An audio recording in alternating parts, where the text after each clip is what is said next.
Monsieur Macron qui est apparu en 8 mois, je ne peux pas croire qu'on puisse décemment fabriquer un vrai programme à l'écoute des Français, comme on fabriquerait une campagne pour une lessive sans phosphate ou un détergent pour WC. Je veux dire, c'est pas un produit marketing. La France, c'est un grand pays qui a une histoire millénaire, même si on ne retrouve pas chez ce monsieur Macron d'art français, de culture française.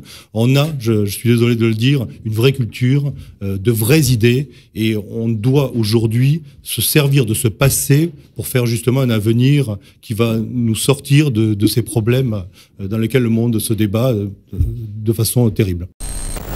Laurent Bazin, est-ce que pour vous, Emmanuel Macron, dont on vient d'entendre le nom, reste le grand favori de cette présidentielle? Il est le favori des sondages, mais c'est un favori fragile.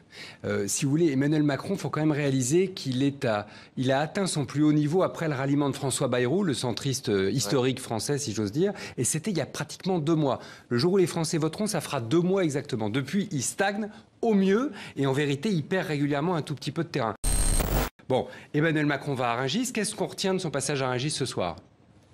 Rien. Voilà. C'est-à-dire que ça n'imprime pas, ça n'émet pas. Il coche les cases, mais il ne transmet pas de message aux Français. Même chose hier. Il est en meeting à Bercy. Il fait un très gros meeting à Bercy. Il rassemble 20-25 000 personnes dans une salle, selon les chiffres, mais on ne va plus discuter les chiffres maintenant que nous donnent les candidats dans cette élection. Très gros meeting. Qu'est-ce qu'il a dit? Qu'est-ce qu'on retient de ce meeting? Qu'il a entendu le murmure du printemps. Et que ce murmure dit qu'il sera président. Voilà, c'est léger, pardonnez-moi. Emmanuel Macron, c'est comme un coureur qui est parti très fort en début de campagne. Vous voyez, dans la première côte, c'était l'inattendu de la première côte. Et puis on est là et on se dit, mais est-ce qu'il en a encore assez sous le pied pour arriver premier sur la ligne d'arrivée? On n'est pas sûr.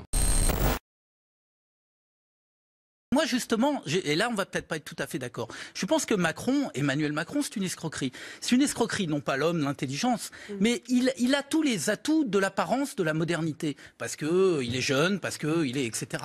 Mais la réalité, c'est que c'est le vieux modèle. D'abord, il y a quand même qu'en France, où on a comme symbole entrepreneurial quelqu'un qui est un pur produit de l'ENA, de l'inspection des finances, qui est sorti de Bercy, qui a été le bon élève, le très bon élève de l'ENA, et qui maintenant apparaît parce qu'il est passé un peu dans une banque, parce que bien entendu en France on aime bien ce lien entre les banques privées et l'État. Oui, mais sauf que ça n'est pas d'abord du capitalisme. Ben oui, mais donc ça n'est pas pour moi, ça n'est pas la modernité. Non, mais c'est simplement le vieux monde qui continue.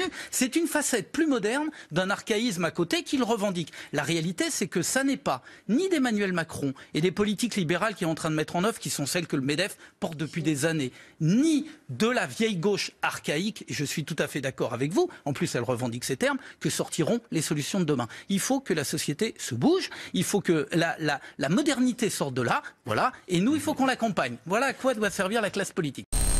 Que j'avais rencontré une fois au Sénat, l'ancien ministre de l'économie, oui, Emmanuel Macron. Et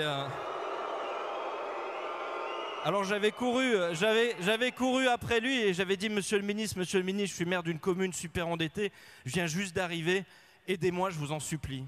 Alors il y avait son directeur de cabinet adjoint à côté qui s'appelait Emmanuel Lacresse, et je lui ai parlé de l'endettement du village. Et il m'a dit bah oui, dis donc, c'est embêtant ça. Il m'a dit mais vous avez des forêts? J'ai dit oui. Il m'a dit ah c'est bien. Il me dit vous avez un patrimoine locatif? Ah, je dis, bah oui, oui, oui. Eh ben, il faut le vendre. Alors, je regrette que tous les maires qui ont parrainé Emmanuel Macron n'aient pas entendu ce qu'il m'a dit. Parce que non, monsieur Macron, la commune, la France ne sont pas à vendre.